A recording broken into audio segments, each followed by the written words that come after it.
नमस्कार बच्चों। आइए बच्चों, आज की इस वीडियो में आपका फिर से स्वागत करती हूँ। बच्चों, आपके स्कूल से 8 ग्रेड अभ्यास पुस्तिकाएं मिली हैं। कौन सी मिली हैं? 8 ग्रेड अभ्यास पुस्तिकाएं। ठीक है, तो मैं उनका हल बताने जा रही हूँ, तो आप अच्छे से देख लीजिएगा। ठीक है, आपको दो बुकें दी हैं स्कूल से, दी हैं, तो न 3-3 आपके सब्जेक्ट हैं। एक में विज्ञान है, गणित है, सामाजिक है, और एक दूसरी है जिसमें संस्कृत है, हिंदी है, इंग्लिश है ना। तो मैं कक्षा 6 की बताने जा रही हूँ। और बच्चों, जो आपके फाइनल एग्ज़ाम होंगे उनमें उनमें जो आंसर्स या क्वेश्चन पूछे जाएंगे, तो उनके आंसर्स इसी में से मिल जाएंगे। तो आप इस बुक को अच्छे से भरते चलिएगा, समझते चलिएगा। जो समझने वाली चीज़ें उनको समझते चलिएगा, जो याद करने वाली चीज़ें उनको याद करते चलिएगा, ताकि जब आपने फाइनल एग्ज़ाम हो तो आपसे जो भी क्वेश्चन पूछे जाएँ तो आपसे तुरंत बन जाएंगे। इसलिए आप ये बुक्स आप सारी भरते जाना और पढ़ते भी जाना। ठीक है, चलिए तो बच्चों, आज अपन गणित की करने जा रहे हैं, कक्षा 6 की। कौन सी? गणित की। ठीक है, चलिए बच्चों देख लेते हैं। आज अपना अध्याय 5 है। क्या है अध्याय 5? जिसका नाम है प्रारंभिक आकारों को समझना। क्या है? प्रारंभिक आकारों को समझना। इसका पहला प्रश्न क्या है? रेखा यानी कि लाइन के एक निश्चित भाग को क्या कहते हैं? एक उदाहरण देकर समझाइए। ठीक है, तो हल में क्या लिख देना है? रेखा के एक निश्चित भाग को रेखाखंड कहते हैं। क्या कहते हैं? रेखाखंड। जैसे रेखाखंड ए बी की लंबाई, तो इस प्रकार अपन ने ऐसा खींच दिया है ना, तो ए इसकी ए हो गई और ए बी हो गई इसकी लंबाई। ठीक है, इस प्रकार बच्चों अपन का पहला प्रश्न कंप्लीट हो गया। तो आप अच्छे से इसको कर लीजिएगा, प्रश्न पहले को। ठीक है, चलिए उसी प्रकार बढ़ते हैं दूसरे प्रश्न की ओर। दूसरे प्रश्न में क्या पूछा है अपन से? दूसरे में पूछा है संपूर्ण कोण इनकी कंप्लीट एंगल, है ना, किसे कहते हैं? चित्र में दर्शाइए। इस चित्र में दर्शाना है कि संपूर्ण कोण किसे कहते हैं। तो 9 लिख दिया, यहाँ 3, यहाँ 12, यहाँ 6। ठीक है, हल में क्या लिख देना है?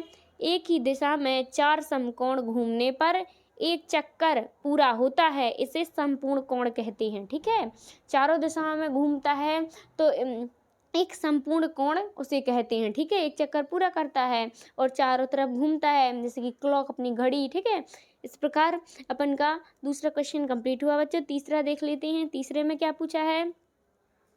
इसमें पूछा है 1/4 घूर्णन के लिए कोण का नाम क्या है? जो 1/4 घूर्णन है उसके लिए कोण का नाम क्या है? तो अपन को हल में लिख देना है 1/4 घूर्णन के लिए कोण का नाम एक समकोण है। क्या है बच्चों? एक समकोण है ना। तो इस प्रकार अपन का यहाँ से यहाँ तक कंप्लीट हुआ। तीसरा क्वेश्चन आप अच्छे से कर लीजिएगा, देख लीजिएगा। मैं थोड़ी रुक जा रही हूँ यहाँ पे। हो गया, चलिए तीसरा हो गया। चौथे की ओर चलते हैं। चौथे में क्या पूछा है? ऐसी दो स्थितियां लिखिए जहां समकोण, न्यून कोण, अधिक कोण और प्रतिवर्ती कोण बन रहे हों, है ना। तो हल में समकोण, तो पहला क्या लिख देना है? जब किताब के किनारे, है ना, जब बंद किताब के किनारे। और दूसरा क्या हो जाएगा? कमरे का फर्श और दीवार के बीच का कोण बन रहा हो, है ना, तो उसे समकोण। ठीक है, दूसरा न्यूनतम। न्यूनतम में क्या हो जाएगा? बतख की खुली चोंच और दूसरा 2 उंगलियों के बीच का कोण, है ना। अधिक कोण खुली पुस्तक, मकड़ी का जाल, 2 ए हो गए। और प्रतिवर्ती कोण में अंग्रेजी अक्षर के बाहरी कोण और दूसरा क्या हो जाएगा? छड़ी की सुइयों द्वारा आधे से अधिक घूर्णन, है ना। इस प्रकार अपन को 2-2 लिखने थे, तो ये 4 दी गई हैं। इन चार को 2-2 लिख दिए हैं। ठीक है, अच्छे से देख लीजिएगा। इस समकोण के के है। न्यूनतम कोण, न्यून कोण का पहला तो ये बतख की चोंच होगा और दूसरा 2 उंगलियों के बीच का कोण, और अधिक कोण का एक खुली पुस्तक, एक मकड़ी का जाल, और प्रतिवर्ती का अंग्रेजी अक्षर के बीच का कोण और दूसरा घड़ी की सुइयों द्वारा आधे से अधिक घूर्णन। ठीक है, इस प्रकार अपन ने 2-2 इनके लिख दिए हैं चारों के। तो बच्चों इसको अच्छे से कर लीजिएगा, चौथे वाले क्वेश्चन को, है ना। चलिए इसके बाद अपन बढ़ते हैं 5वें क्वेश्चन की ओर। इसमें क्या लिखा है? इसमें लिखा है निम्न कोण को चांदे से मापिए और उनके माप लिखिए। उनको चांदे से मापना है और उनके माप लिखना है। ए नंबर में लिख देना है अपन को। इस प्रकार यहाँ से माप देना, और ये 90 सेल्सियस। ठीक है, ये 45 अंश हो गया, है ना। इस प्रकार मैंने सारे लिख दिए हैं। आप इनको नाप करके मतलब ऐसे लिख देना है। ठीक है, चलिए इस प्रकार अपना हो गया है 5वां क्वेश्चन। चलिए बच्चों 6वें की ओर चलते हैं। 6वें क्वेश्चन में क्या पूछा है, जल्दी से पढ़ लेते हैं। यदि दो रेखाएं परस्पर प्रतिच्छेद करें और उनके बीच का कोण एक समकोण हो तो वे रेखाएं कहलाती हैं। क्या कहलाती हैं? तो हल में लिख देना है, यदि दो रेखाएं परस्पर प्रतिच्छेद करें और उनके बीच का कोण एक समकोण हो तो वे रेखाएं एक दूसरे पर लंब रेखाएं कहलाती हैं। क्या कहलाती हैं? लंब रेखाएं कहलाती हैं। तो इस प्रकार अपन ने छठवां क्वेश्चन जो कि था अपना वो भी कंप्लीट कर लिया है। चलिए देख लेते हैं अपन सातवां क्वेश्चन, है ना बच्चों। चलिए सातवां देख लेते हैं। सातवें में क्या पूछा है?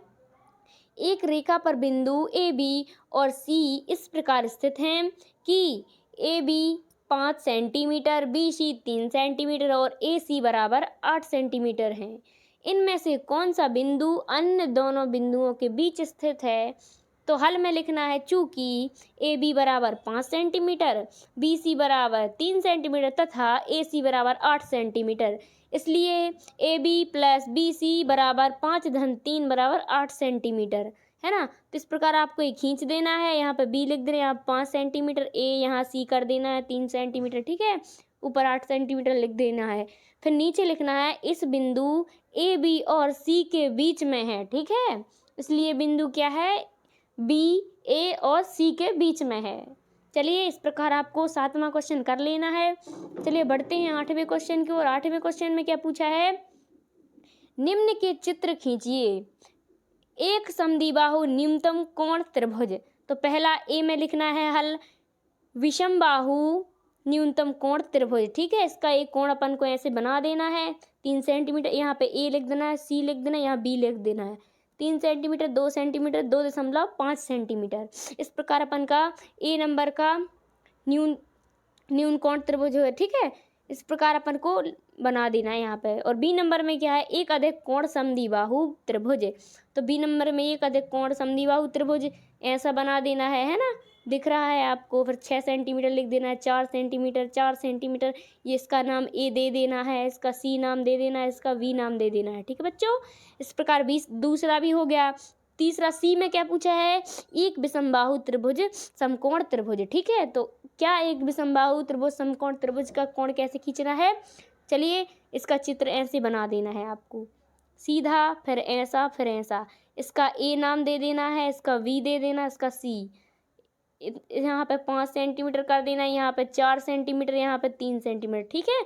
इस प्रकार आपका आठवां क्वेश्चन यहाँ से यहाँ तक पूरा कंप्लीट हो गया, अच्छे से कर लीजिएगा, ठीक है बच्चों। चलिए देख लेते हैं नौवां क्वेश्चन। नौवें क्वेश्चन में क्या पूछा है? प्रत्येक बहुभुज का नाम लिखिए। जो ये दिए गए इनके नाम लिखने। तो ये क्या है? चतुर्भुज है, ये ऊपर वाला, है ना। और ये क्या है? ये त्रिभुज है अपना, 3 कोण है ना इसमें, 3 कोने हैं तो त्रिभुज है ना।